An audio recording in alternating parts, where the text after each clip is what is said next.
West Coast Cookbook and Speakeasy with Chef Justice Putnam. Netrootsradio.com.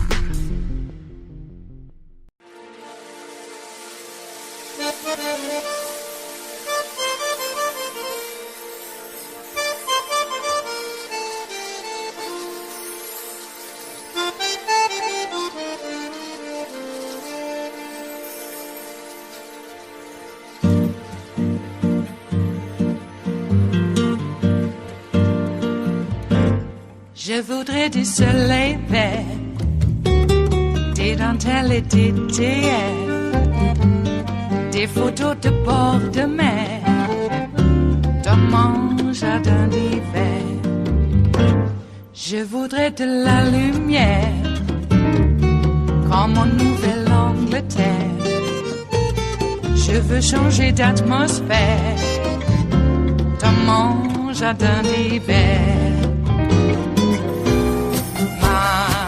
Ma fleur sous la pluie de novembre, tes mains qui courent, je n'en peux plus de t'attendre. Les années passent, il est loin, là je tombe. Nul ne peut nous entendre.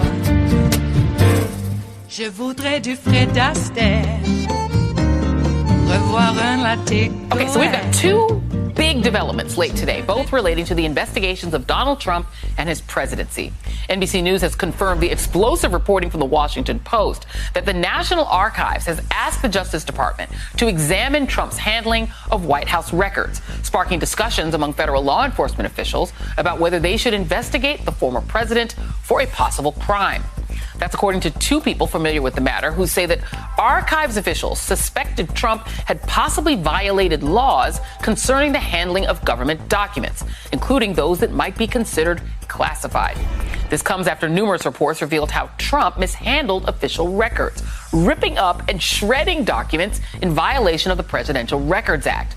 Most notably, we learned that the National Archives recovered 15 boxes of White House materials that Trump had wrongfully taken to Mar-a-Lago. Among the documents that Trump wrongfully took from the White House was this unforgettable gem, the map of Hurricane Dorian's path that he doctored with a Sharpie in 2019. Guess he's still embarrassed by that one. Separately, the January 6th committee today subpoenaed Peter Navarro, a former trade advisor in the Trump White House, who's better known these days for his efforts to steal the election. Navarro worked with Steve Bannon on a plot they called the Green Bay Sweep, which was intended to delay the certification process on January 6th until Mike Pence gave in to their demands. As part of that plan, Navarro authored several flashy memos, chock full of bogus election conspiracy theories, claiming the election was stolen in 6 states that Joe Biden won. Trump distributed those memos to every Republican in Congress, and 147 of them later voted to decertify the results. Navarro was also among the die-hard Trump loyalists who discussed plans to overturn the election in a meeting on the eve of the insurrection. That is according to one attendee who said the meeting included Trump's sons, Don and Eric, Michael Flynn, the My Pillow guy, Mike Lindell, as well as Rudy Giuliani and Corey Lewandowski, among others. In other words, Navarro was one of the biggest proponents of Trump's big lie, and Republicans in Congress were happy to embrace his unconstitutional ideas. And let's not forget that this is the guy who claimed just after the insurrection that the impeachment of Donald Trump was tantamount to violence. The Democratic Party did violence to this country by attacking a president who I believe was legally elected on November 3rd.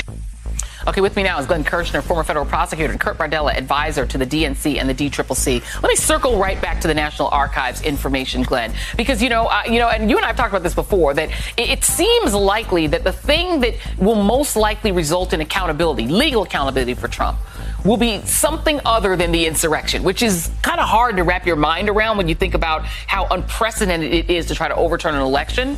But it seems to be other things that present him with more immediate legal jeopardy, whether it's the tax evasion, messing with his insurance or levering the value of his properties, or, interfering with the Georgia election. here we have a very nonpartisan entity, the National Archives, which seems to kind of have Trump dead to rights. Your thoughts on this? Yeah, it'll be interesting to see which government agencies or institutions don't refer Donald Trump for criminal investigation at the end of the day. But, you know, the National Archives story is actually a danger zone for Trump in a couple of different ways. Even though the Presidential Records Act is largely toothless, there is a closely related federal statute. It's 18 U.S.C. 2071, which provides for criminal penalties for the concealment, removal, or mutilation of official records. Not only is that a 3-year federal felony, but importantly, anybody who is convicted under that statute is prohibited from holding federal office. But here's the other danger zone. Even if, strictly speaking, there is never a charge brought against Donald Trump for criminally removing presidential documents, it's part of a cover-up, and it's part of a conspiracy to basically commit crimes against the United States or defraud the United States. That charge was brought by Bob Mueller against the Russian Internet Research Agency for trying to interfere in our free and fair election. That's precisely what Trump and his co-conspirators did, you know, in a domestic setting, not based on a foreign attack. So the whole removal and concealment of records, you know, in isolation, it might not give rise to a criminal charge, but it may end up being an overt act in furtherance of a larger conspiracy.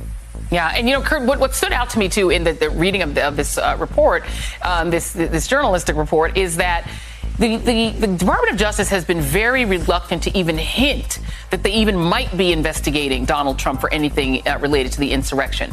And yet, even though they officially didn't comment, this sort of idea that they may be investigating this, because this is something that isn't tied to politics, that cannot possibly be tied to politics, which feels like where they want to be in terms of their own, you know, sort of appetite for controversy. This is something that I'm old enough to remember Hillary Clinton getting an announcement basically from the, you know, that you know, she could be in trouble by Comey, who said, hey, she might have taken records home. Hey, there might have been classified records. Hey, her emails. For consistency's sake, this seems like a pretty fertile territory.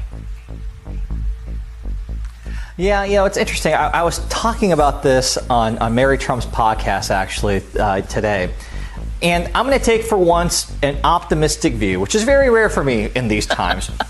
If you are going after the former president of the United States, an unprecedented law enforcement action, something we have never seen before in this country, you have got to have him dead to rights. And you do not show your hand until it's already too late for him, till he's already in your sights and you have him. And part of me is hoping, beyond hope, Joy, that that's what's happening right now with this Justice Department, that we aren't going to hear anything, see anything, get the slightest leak of anything until they're basically taking him away in handcuffs. I have to believe that's what's happening, because the alternative, Joy, is frankly too terrible to contemplate, that all the crimes that have been conducted by this president that have come to light, if they go unanswered, then there's really no point to our justice system at all. Yeah, absolutely. Let's move on to Peter Navarro. Let's play Peter Navarro basically saying, I did it. He went on Ari Melber's show and said, I did it. Here he is.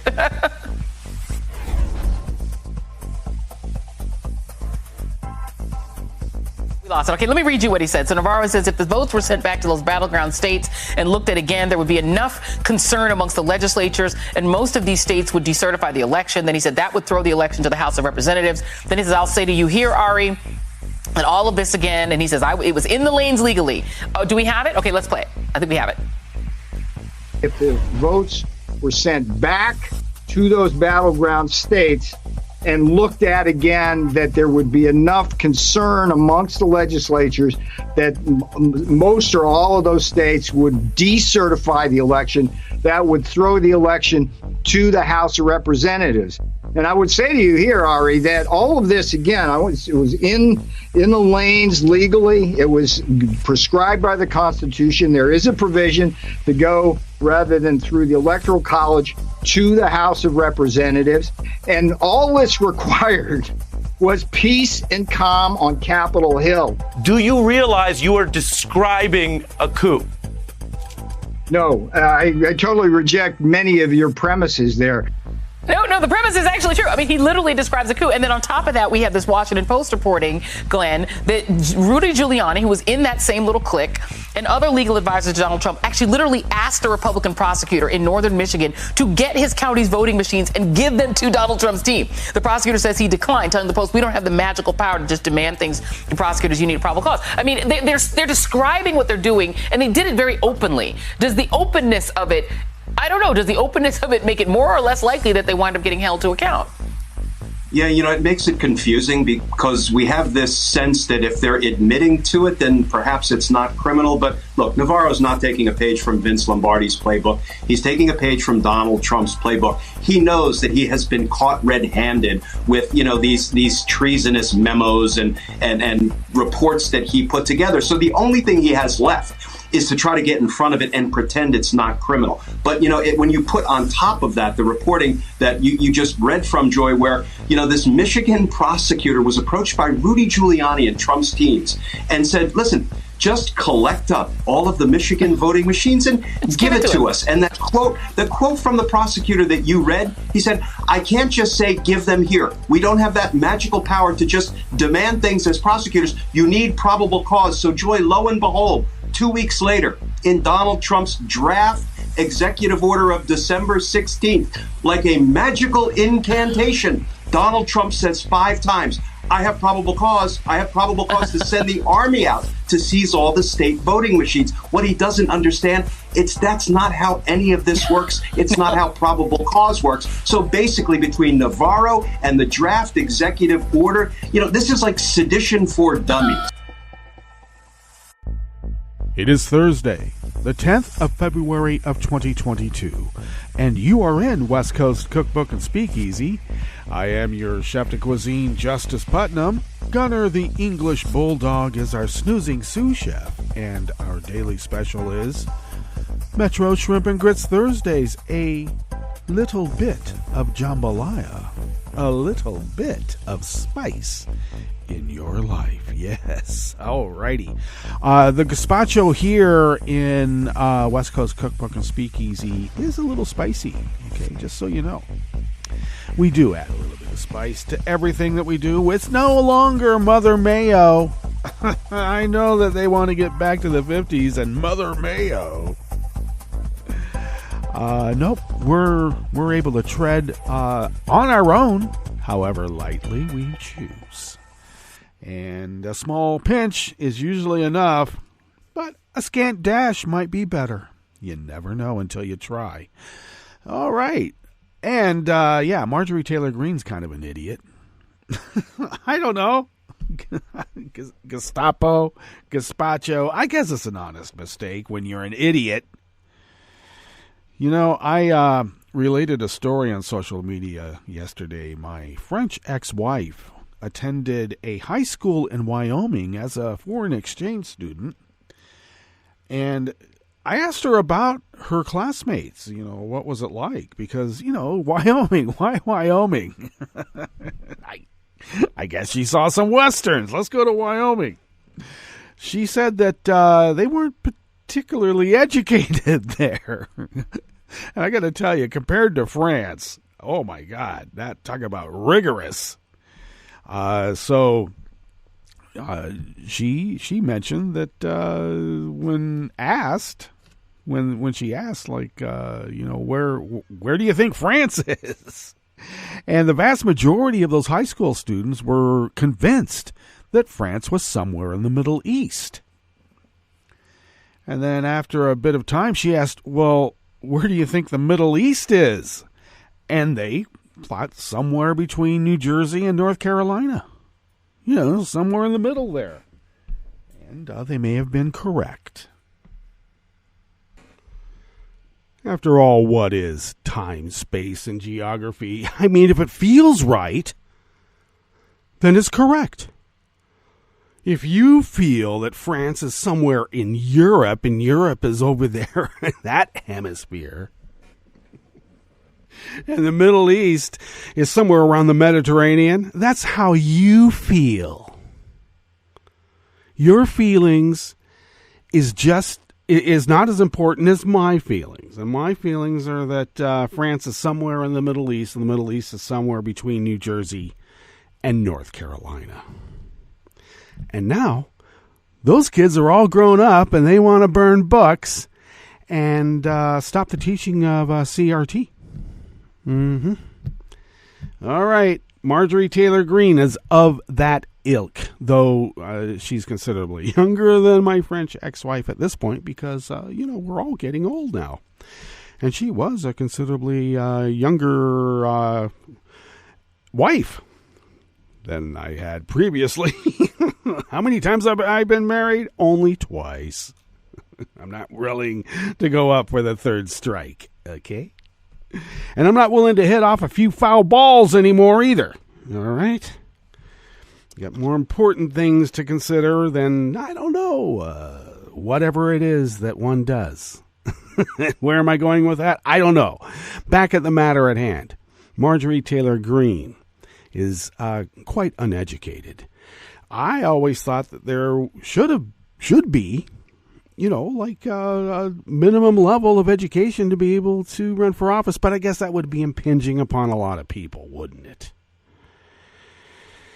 All right. Why is it that the worst students want to burn books now? Is there something correlated there? I often wondered about that. And I still wonder at it now. I think there's always been this idea that, the most moral and the most intelligent and the most good would rise to the top, but apparently that's not so. I mean, look at business. Yeah, I think we all at one point in our lives thought that people were making money, that they had some sort of, secret of the universe, or at least we were led to believe that. And then finding out that just anybody can make money. You don't have to be particularly intelligent. You just have to have, I don't know, in many cases, a lack of morality and ethics. Wrest control of someone else's wealth because it's there. I love that. Hostile takeovers. Okay. Dismantle it, get rid of all the jobs, and then ship it overseas. And that was supposed to be American. I don't know. Sounds to me like this dismantling of the United States for the benefit of a hostile foreign power or powers has been decades in the making. Decades. Okay. They were the ones who said, hey, government is the problem. That's right, because it's getting in the way of you dismantling the United States of America and representative democracy itself. We all have heard how many times when we've worked for people that business is not a democracy. That's why they want to run government like a business. Business is a dictatorship. Business is arbitrary. Oh, yeah, many times you might have some actuaries crunching some numbers. But have you ever heard of an algorithm having a heart? No. Compassion? No. Let's run government like a business. Of the people, for the people, and let's make sure those people buy. Okay. Is that all that we're meant for on this luminous sphere? Is that it? Oh, what about this comet that's heading our way from the Oort cloud? Yeah, like that's the first time that's happened. Jeez. Just don't call us dinosaurs, all right? We are mammals. Don't rid us from the face of the earth. No. Look at all the lofty climbs that we've achieved. Jeez, we've touched the stars, practically. We got an Oort cloud comet heading our way. How many miles long? It's actually supposed to be quite large. Much larger than that one that got rid of the dinosaurs 65 million years ago, by all accounts. And it's not supposed to hit us. Okay, but it's coming. And in the gravitational pull and ebb and flow of all of it, you never know where trajectories might be altered because of, massive bodies influencing the gravity around it. Next thing you know, kablam. Maybe that's why all of these corporatists and weird right-wing leaders don't really care about humanity one whit. How many Twilight Zones, how many Outer Limits did we see when the crunch came down and everybody was getting on the ships? The janitor's not coming. But the supine industrialist will. Jeez, my God. No poets. You only need one of those anyway, but you need a lot of supine industrialists on that ship to start a new world. All right. Because they got rid of the one that we have here. We could have protected the one we have here, even from, a couple of 10 miles. Is that how big it is? Super huge comets coming out of the Oort cloud. We could have protected ourselves, maybe. I don't really think flying a tiny little drone around a speeding comet is going to influence its trajectory, but it might. Ever so slight. Because in the immensity of the universe and the time it takes, a little bit can be a lot after a while. Okay, so if our lot, and we already know our lot is, ultimate demise, might as well live in the here and now. Might as well enjoy the beauty of this accident. Okay? Rather than, burning books, maybe we should revel in what we've done. Yeah, we want more life. Yes, we do. But what's important ultimately is the life we have right at this very moment. And what is happening at this very moment? Well, we have a curated show, as you know, and we might as well get into it. So, yeah, Navarro's actions and the draft executive order that, Trump was going to impose is like sedition for dummies, because it is. It's not like, it is. On the rest of the menu, the Capitol Police deny the baseless claim its officers spy on the GOP. Yeah, they're trying to make it out that the Capitol Police, because there's a lot of black people working in the Capitol Police, and they have an inherent hate for white people, and we're the party of white people. They project so much. Whenever they talk about, black people are going to kill us in our sleep, because that's exactly what white people are going to do when they find out that they can't enslave anyone anymore, even with a wage. The National Archives asked the Justice Department to investigate whether Trump violated federal law in the handling of presidential records. Now we find out Maggie Haberman held back on some big news because she's selling a book. Turns out that the Mar-a-Lago toilets got clogged up because Trump and crew were stuffing top-secret documents down in the toilet. Now, I got to tell you, I learned as just a mere child that toilet paper is actually manufactured to break down in the toilet. Okay? It has some properties, and I've heard even like some enzymes embedded within the fibers of the paper, in which then become activated when they're around, poop. Whereas other paper products don't have those properties and do not break down in the sewer and clog the pipes. But I guess lazy-ass rich boys don't have to learn that stuff, do they? They'll just pay someone to unclog the pipes. All right. So this guy cared so much for the United States of America, he's stuffing documents down the toilet to try to rid them from history. And they want to burn books. And they don't want the teaching of critical race theory because that is history. And then we had to go through all of that BS about Hillary. And now I even hear from people on the left how evil Hillary was. And still is. And I still cannot figure out what the hell she did. Oh, some people say when she was Secretary of State, she countenanced the bombing of civilians. Where? Secretary of State, by their very nature, is a diplomatic position. I don't really remember Hillary making the decision to bomb anybody anywhere. Oh, but she was married to Bill Clinton when he bombed people in Kosovo. Well, you know what? I got to tell you, there's some Serb right-wing nationalists there that were committing a genocide. That's why NATO went in there. That's why the UN involved themselves, and we are part of that compact. I still can't figure out what Hillary did that made her so evil. Oh, well.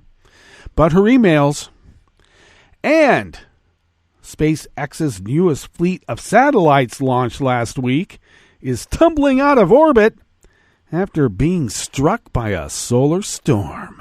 40 of 49 of the satellites out of orbit. After the break, we move to the chef's table, where Mexico arrested the perpetrators of the murder of journalist Lourdes Maldonado. And after serving a decade of a 30-year sentence, El Salvador freed a woman jailed for a homicide after suffering a miscarriage. Coming to a small town and a big city in America near you. All that and more on West Coast Cookbook and Speakeasy. Bon appetit.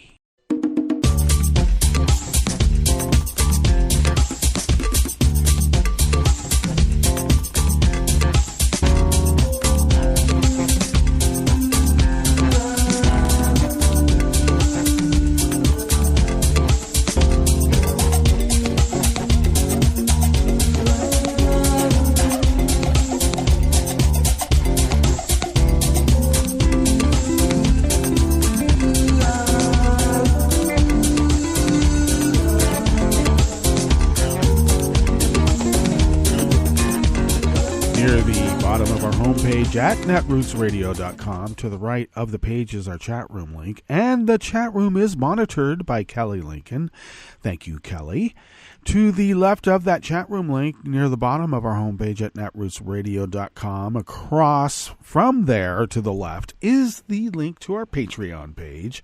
If you could become a recurring Patreon of Netroots Radio, your recurring patronage helps us pay our bills and continue with the constant upgrading of hardware and software as the planned obsolescence business model forces us to follow.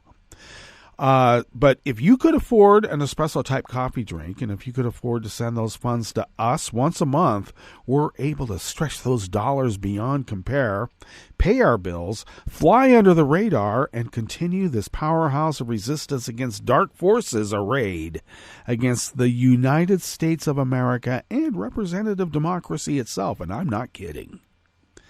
Your recurring patronage, I have to tell you, that generosity allows us to fulfill our civic duty as the founders originally intended, oh so many years ago. All kidding aside, thank you for your generosity, and thank you for considering being so generous in the future, because we're not going away. Not right now. Okay. If you would like to follow Netroots Radio on Twitter, do so at Netroots Radio. Tom takes care of that. Thank you, Tom. Follow me on Twitter, and I suggest that you do, at Justice Putnam, because I post the show notes and links diary on Daily Codes about 10 minutes before showtime, and then get that posted up on social media platforms like Twitter, at Justice Putnam, and other social media platforms as well, and you know who they are. Follow the show on Twitter at Cookbook West. And please do pick up podcasts by way of Spreaker, Stitcher, TuneIn, iHeart, YouTube, iTunes. And wherever podcasts can be found, And of course, as a reminder, the deep archive of Netroots radio shows, not just West Coast Cookbook and Speakeasy, even SciTech with Yuri and Rick. Yeah, we have an archive of Netroots radio shows over these past almost 11 years of continuous 24/7, 365 resistance radio at the Internet Archive, archive.org. And you can find the Netroots Radio Library there. So do. The Deep Archive. All right, this first offering here in the Bistro Cafe of West Coast Cookbook and Speakeasy is out of the Associated Press by Michael Balsamo and Noman Merchant. A year after the January 6th insurrection, U.S. Capitol police officers are facing increasingly heated and baseless allegations from House Republicans, the seditious caucus, that the department's officers are operating as politically driven spies. The rhetoric is complicating the force's effort to win back public confidence. The latest tumult occurred on Tuesday when Representative Troy Nehls of Texas accused the Capitol Police of having illegally investigated his office in November. Both Nehls and the police agree on basic facts about the incident in question that indicate no laws were broken when an officer entered Nehls' office.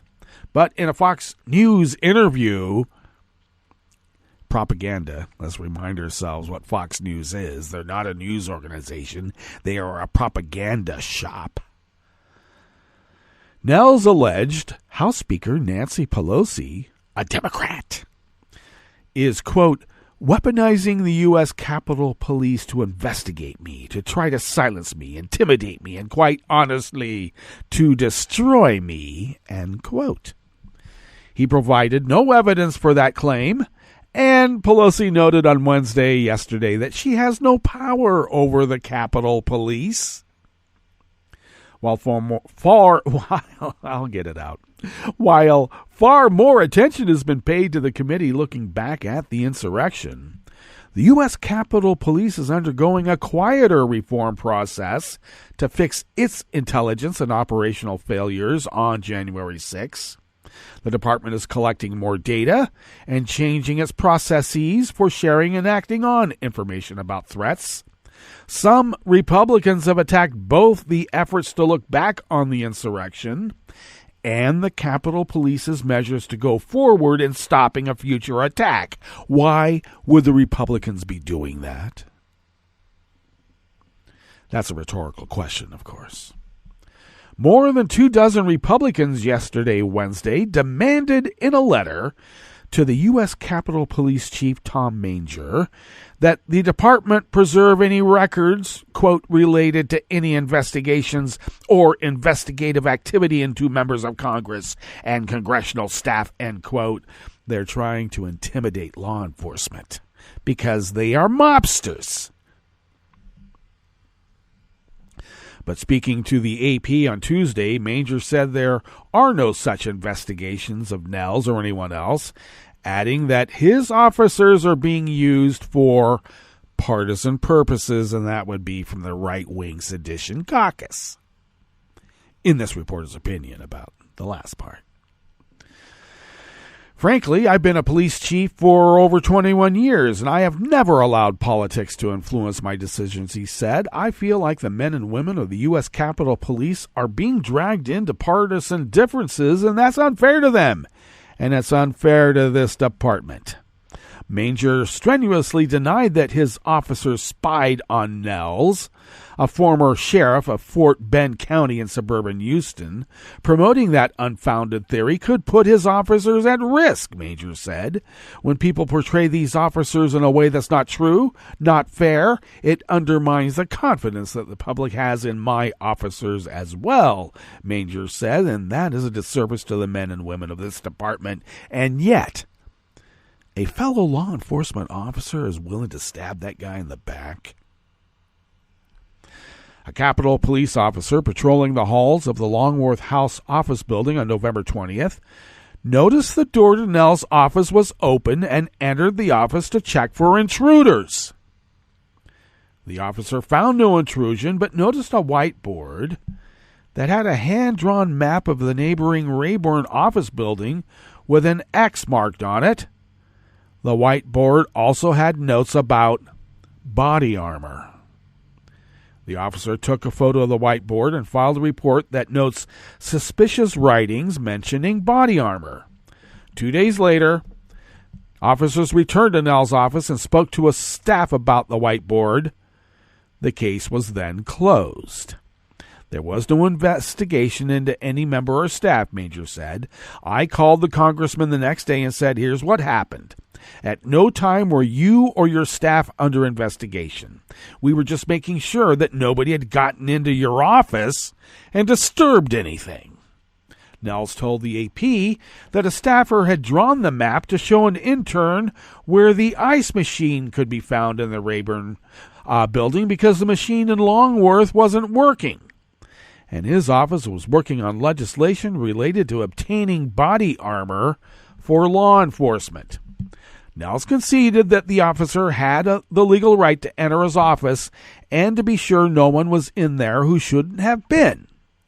I have told Chief Major very clearly I never questioned the officer's legal authority to be in my office. But Nels said the officer should not have looked at his whiteboard and challenged Major to release the photo. They had no authority to photograph my office, let alone investigate myself or members of my staff. Really? What about pipe bombs placed to kill the Vice President, Kamala Harris? What about those? You don't think that would cause the D.C. and the Capitol Police to be on guard?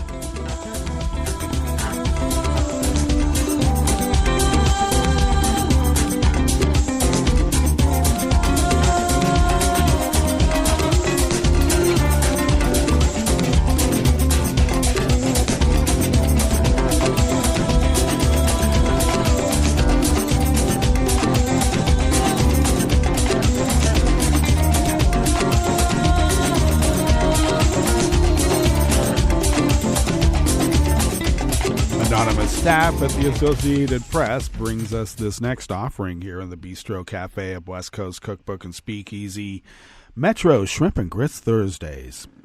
The Washington Post reported yesterday, Wednesday, that the National Archives and Records Administration has asked the Justice Department, no relation, to investigate whether former President Donald Trump violated federal law in the handling of documents. You would think flushing top secret documents down the toilet might be a violation of such, but, there's no enforcement of the Presidential Records Act. Isn't that funny? No enforcement. The referral followed several Post stories chronicling how then President Trump dealt with documents, including tearing them up. In one report, since confirmed by the National Archives, the agency arranged the transport of 15 boxes of documents from the Mar-a-Lago property in Florida after Trump's representatives discovered them and notified the archives. Now, a little bit of backstory on this story. It took the archives a year of negotiations with Trump and his crew to get back those documents. And I have to tell you, the toilets at Mar-a-Lago were clogged and had repeated repair calls for plumbers to come and unclog them. You think they would have hired somebody to stay on staff for that work? You would think. The archives did not return multiple messages seeking comment, and the Justice Department declined comment. No relation. Trump said in a statement that following collaborative and respectful discussions, the NARA arranged for the transport of boxes that contained presidential records in compliance with the Presidential Records Act from Mar-a-Lago that will one day become part of the Donald J. Trump Presidential Library. Yeah, you know what? You don't get to choose what's in there, pal. You don't take it with you, pal. And you certainly don't tear up documents, and you don't stuff them down your toilet. The statement went on to say that the media's characterization of my relationship with the archives is fake news. It was exactly the opposite. It was a great honor to work with NARA and help formally preserve the Trump legacy. What I want to know is that they got 15 boxes. How many more are there? In a separate statement, Archivist of the United States, David S. Ferrario, said, whether through the creation of adequate and proper documentation, sound records management practices, the preservation of records, or the timely transfer of them to the National Archives at the end of an administration, there should be no question as to need for both diligence and vigilance, because records matter.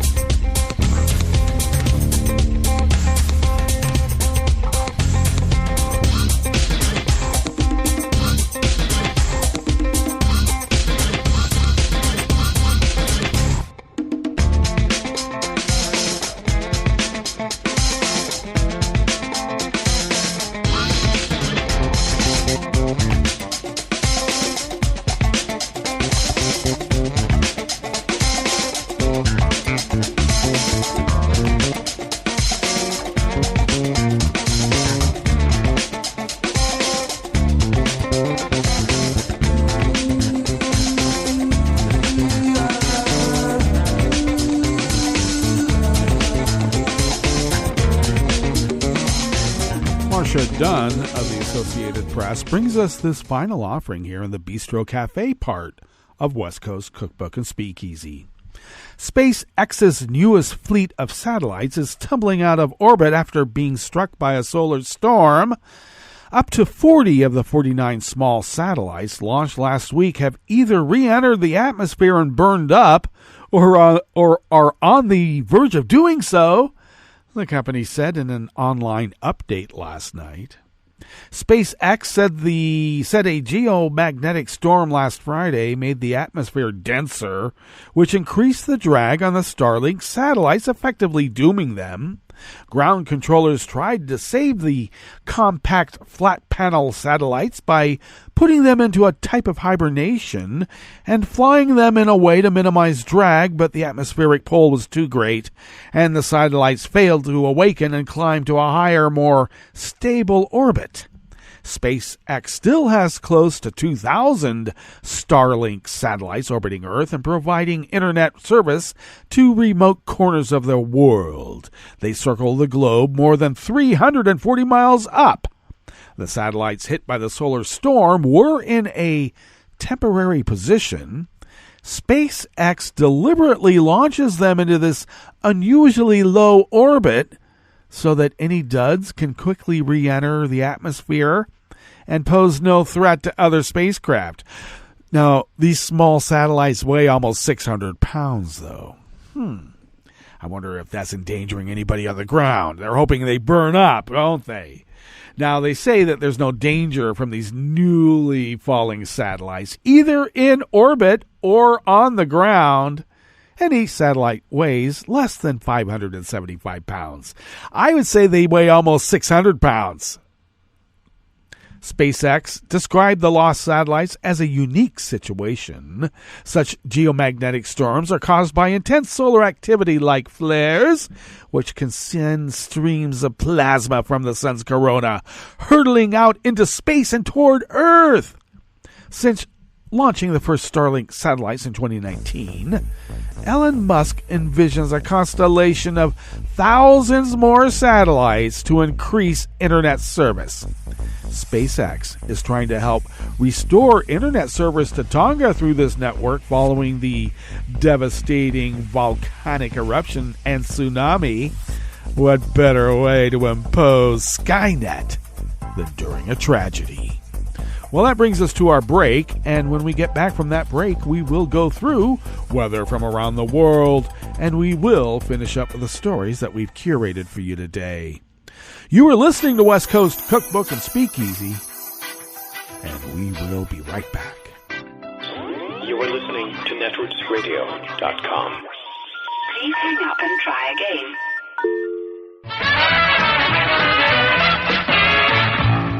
From a point at sea to the circles of your mind, a new force is at work for planetary transformation. New radio for a new Earth.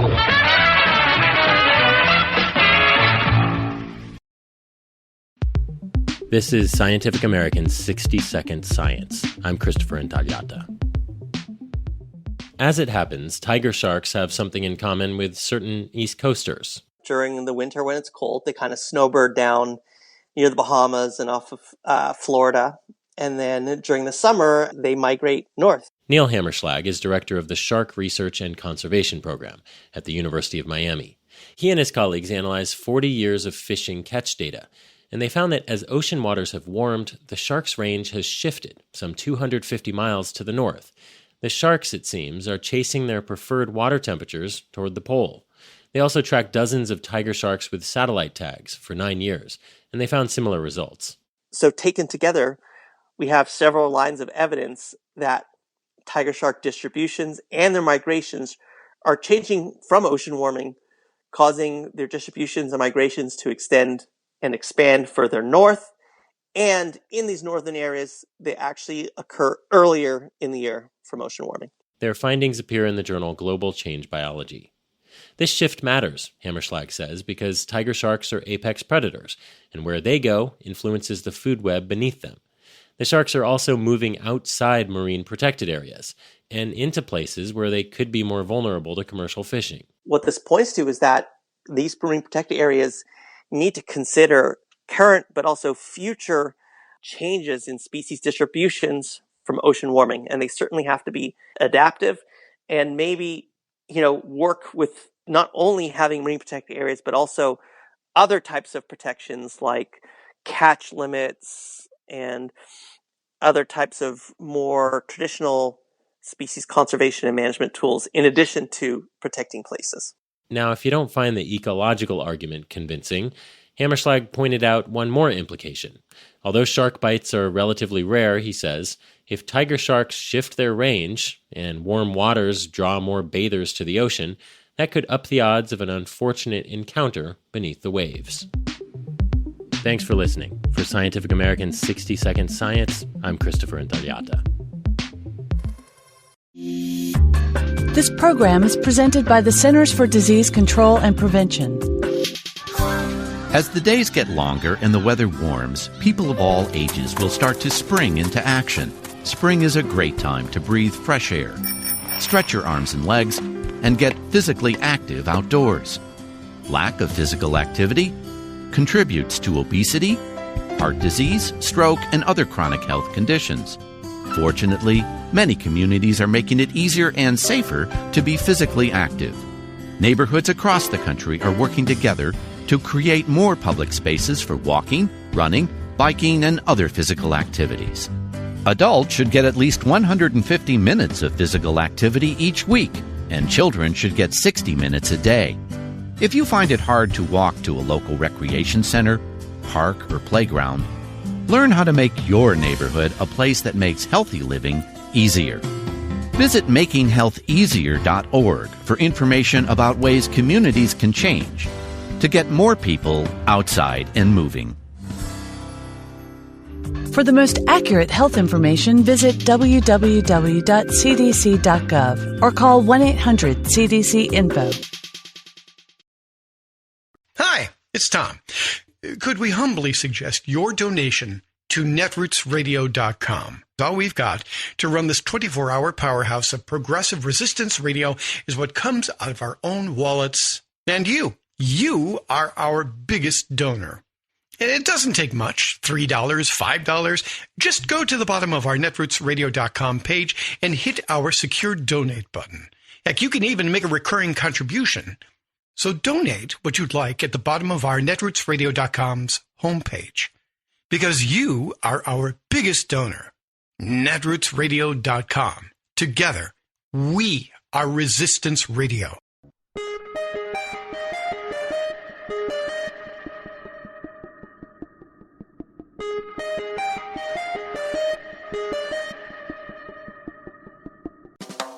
Welcome to 60-Second Civics, the daily podcast of the Center for Civic Education. I'm Mark Gage. The people forcibly taken from Africa to work in the homes and fields of America had a rich diversity of languages, cultures, and religions.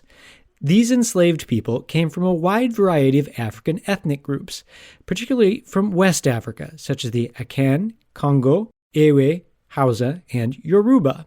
As time went on, enslaved Africans adopted words from English and other languages, as well as their native languages, to form Creole, a local mix of these languages, which was passed down through the generations. Today, Gullah is still spoken by a few thousand people in Georgia and South Carolina. Slaveholders often regarded the native African languages as low and primitive. The enslaved people were sometimes brutally mistreated if they spoke their native languages. However, many words in American English have African origins. Words for food stand out, such as gumbo, okra, yam, and even cola. That's all for today's podcast, 60-Second Civics, where civic education only takes a minute.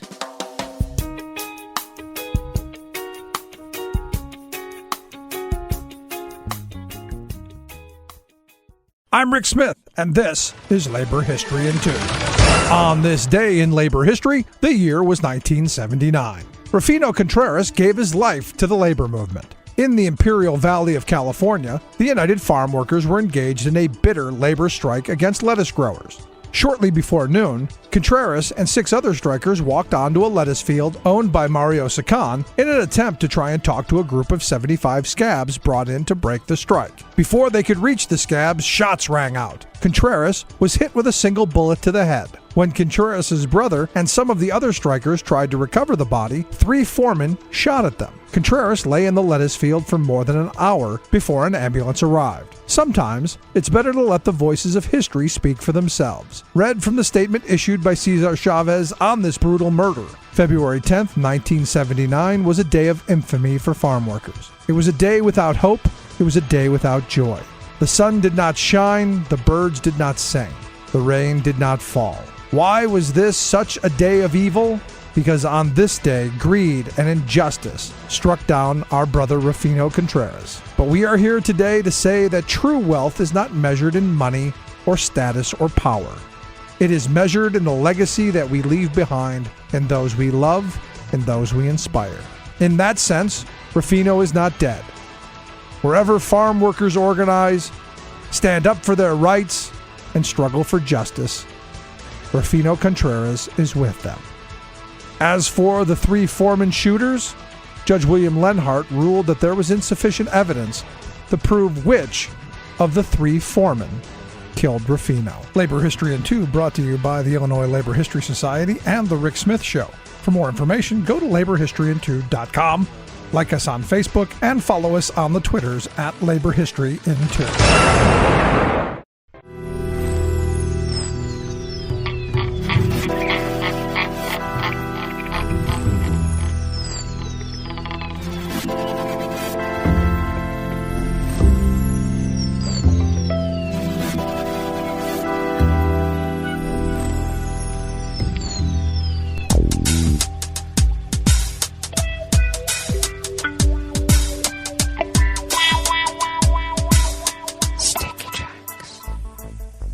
Thank you for accompanying us here to the Chef's Table at West Coast Cookbook and Speakeasy. We always begin weather from around the world along the banks of the Rogue River in the Rogue River Valley of Southern Oregon on the west coast of the continental United States of America, where it is currently 37 degrees Fahrenheit under extremely foggy conditions. We'll have that will be turning to clouds later on this morning and giving way to generally sunny skies for the afternoon, highs in the low 70s, and clear to partly cloudy tonight with lows in the low 40s. Oh, we're warming up. Mainly sunny tomorrow with highs again near 70, winds light and variable. Confirmed cases of coronavirus in Jackson County in the southern part of Oregon continue to rise, even though they say they're going to make everybody take off masks. We now have increased to 402,057 confirmed cases, and our deceased have also increased by 7 and now stand at 447. Oh, pollen is still rated as none outside the window here in Rogue River proper. The air quality index is good at 18 parts per million, and the daytime UV index is in the orange moderate range at level 3. Barometric pressure is falling at 30.36 inches. Visibility is down to a half mile, and relative humidity is at 92%. Weather from around the world is brought to you by a crowd of crowdsourced weather stations that a crowd crowdsources from around the world. London is 46 and partly cloudy. Paris is 50 degrees and cloudy. Rome is 62 and fair. Kyiv is 40 and partly cloudy. Kabul is 26 degrees and clear. Hong Kong is 60 and cloudy. Tokyo is 35 degrees with snow. Sydney, Australia is 70 degrees and mostly cloudy. San Francisco, California is 58 and sunny. And New York, New York is a crisp 45 degrees Fahrenheit and sunny. And that is weather from around the world, brought to you by a crowd of crowdsourced weather stations that a crowd crowdsources from around the world.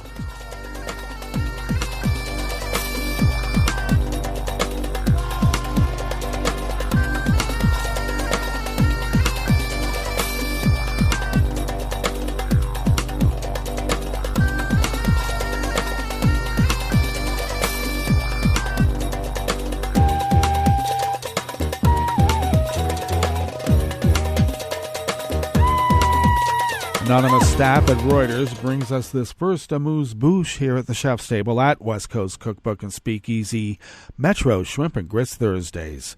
Mexico has arrested the alleged perpetrators of the murder of journalist Lourdes Maldonado. President Obrador said yesterday, Wednesday, following the killing of 4 media workers just this year. "We are working. They are not forgotten," Lopez Obrador said in a news conference during which his team presented photographs and maps showing the movements of the alleged perpetrators. Neither Lopez Obrador nor his security team gave details on their identity or motive. Maldonado, age 68, was shot in front of her house in the border city of Tijuana on January 23rd. 3 years earlier, she had raised the issue of journalist killings with Lopez Obrador during a news conference and said she feared for her life. So far this year, 3 other journalists have been killed: Jose Gamboa in the eastern state of Veracruz, Margarito Martinez in Tijuana, and Roberto Toledo in the western state of Michoacan.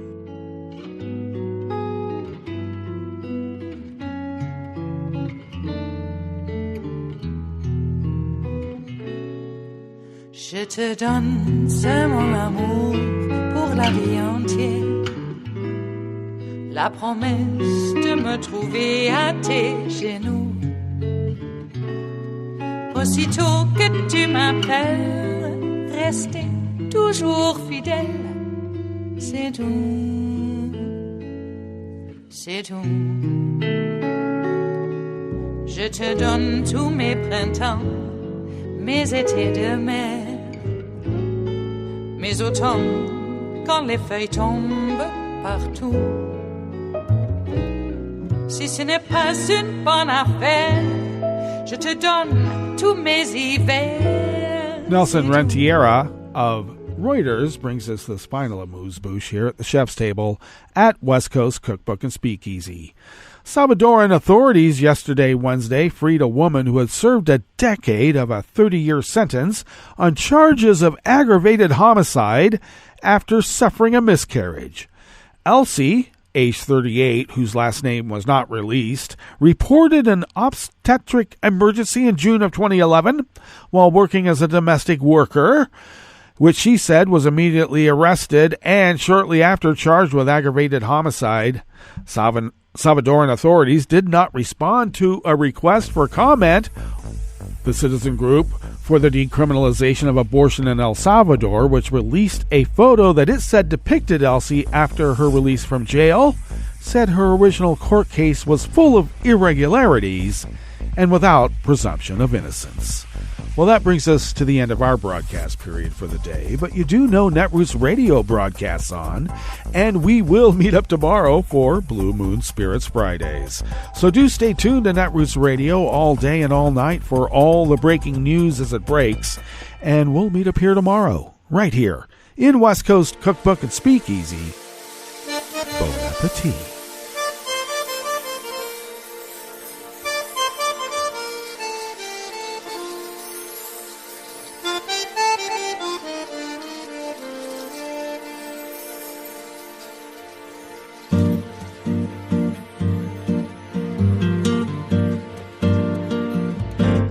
Je voudrais du soleil vert, des dentelles et des théâtres, des photos de bord de mer, dans mon jardin d'hiver.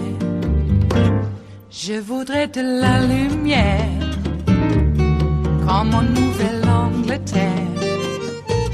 Je veux changer d'atmosphère, dans mon jardin d'hiver. À fleurs, sous la pluie de novembre, tes mains qui courent, je n'en peux plus de t'attendre. Les années passent, qu'il est loin, là je tombe. Nul ne peut nous entendre. Je voudrais du Fred Astaire, revoir un latte Goël. Je voudrais toujours te plaire dans mon jardin d'hiver. Je veux déjeuner par terre, comme au long de golfe clair. T'embrasser les yeux ouverts dans mon jardin d'hiver.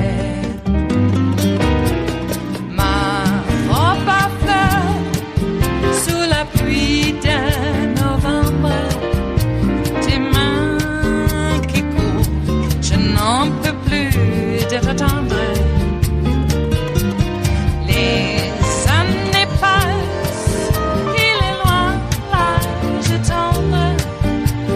Nul ne peut nous entendre. Ba-da-da-dum-di-da-dum. Ba-da-da-dum-di-da-dum. Ba-da-da-dum-di-da-dum. Dans mon jardin d'hiver. Ba-da-da-dum-di-da-dum. Ba-da-da-dum-di-da-dum. Ba-da-da-dum-di-da-dum. Dans mon jardin d'hiver.